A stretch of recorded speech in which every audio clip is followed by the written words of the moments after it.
Baiklah, saya akan menjelaskan cara menghitung alokasi waktu efektif mata pelajaran. Yang sebelumnya, kita harus mempersiapkan 4 hal. Yang pertama, kalender akademik. Yang kedua, buku mata pelajaran. Yang ketiga, struktur kurikulum. Dan yang keempat, silabus.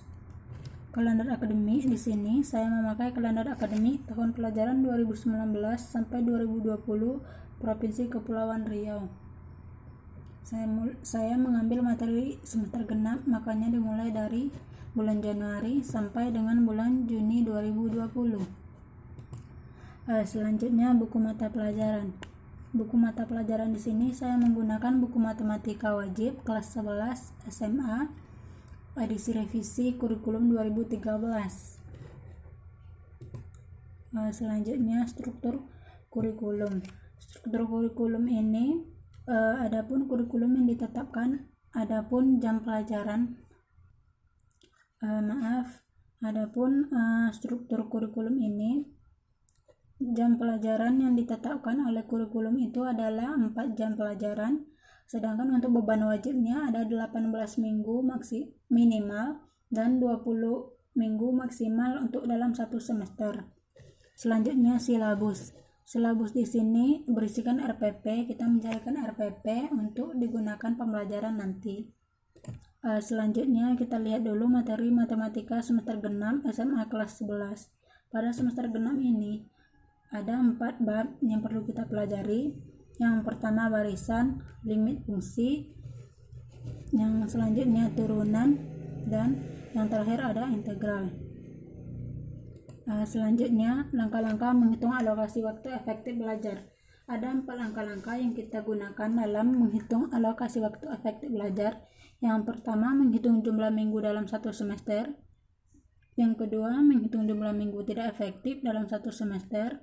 Yang ketiga, menghitung minggu efektif. Dan yang keempat, menentukan jam efektif. Yang pertama, menghitung jumlah minggu dalam satu semester. Saya sudah membuat tabel kerjanya seperti ini. Pada bulan Januari jumlah minggunya ada 5, jumlah minggu efektifnya ada 5, jumlah minggu tidak efektifnya 0. Untuk bulan Februari jumlah minggunya ada 4, jumlah minggu efektifnya ada 4, dan jumlah minggu tidak efektifnya ada 0. Begitupun sampai bulan Juni. Ini saya peroleh dari kalender akademik yang saya pakai tadi. Di sini bisa kita lihat.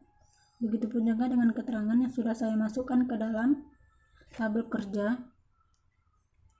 Nah, yang selanjutnya bisa kita lihat selengkapnya di sini. Selesai kita menghitung alokasi waktu efektif belajar. Selanjutnya, menentukan program tahunan. Yang pertama, memperhatikan kalender pendidikan. Yang kedua, menentukan dan menandai hari-hari liburnya. Yang ketiga, menghitung jumlah minggu efektif. Dan yang keempat, mendistribusikan alokasi waktu.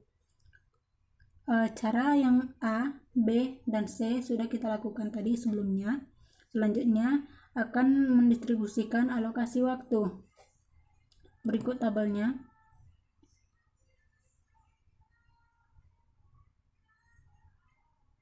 Di sini ada semester genap. Kita buat semester genap.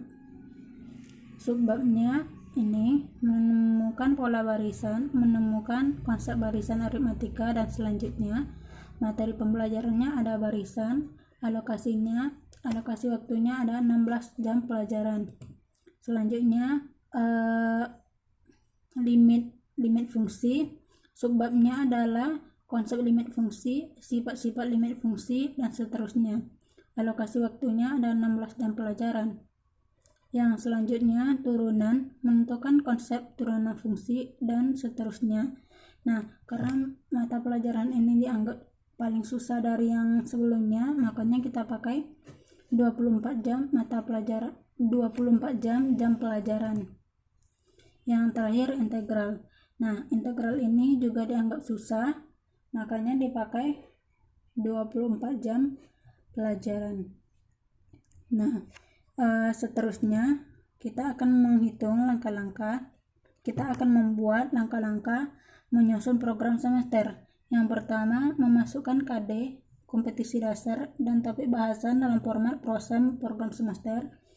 Yang kedua, menentukan jumlah jam pada setiap kolom minggu. Yang ketiga, mengalokasikan waktu sesuai dengan kebutuhan. Dan yang keempat, membuat keterangan. Nah, di sini saya sudah membuat ini tabel kerjanya. Nah, kompetisi dasar, ini kompetisi dasar kita buat.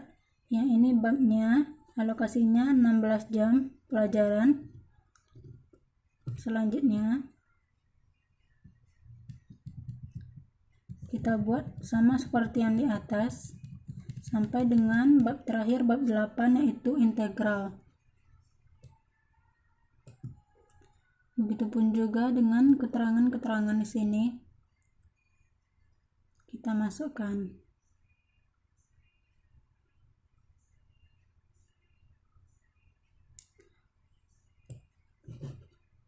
Baiklah, itulah yang dapat saya sampaikan. Lebih dan kurang saya mohon maaf. Assalamualaikum warahmatullahi wabarakatuh.